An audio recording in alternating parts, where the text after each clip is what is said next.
C'est en mars 2015 que l'avion Solar Impulse 2 avait entamé le premier tour du monde à l'énergie solaire.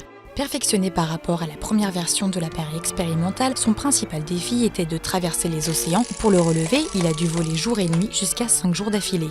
Du design à la construction, il aura fallu 4 ans de travail et 80 personnes pour construire cet avion en fibre de carbone à 80%. D'une longueur de 22,4 mètres, son envergure est de 72,3 mètres et son poids de 2,3 tonnes à vide.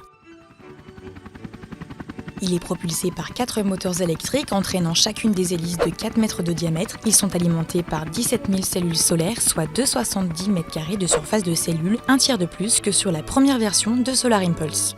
Ces panneaux solaires apportent environ 15 chevaux de puissance moyenne au moteur sur 24 heures pour une vitesse courante de 70 km/h à une altitude limitée à 8500 mètres selon le type de vol. Les accumulateurs représentent près de 25% du poids total de l'avion, soit 633 kg.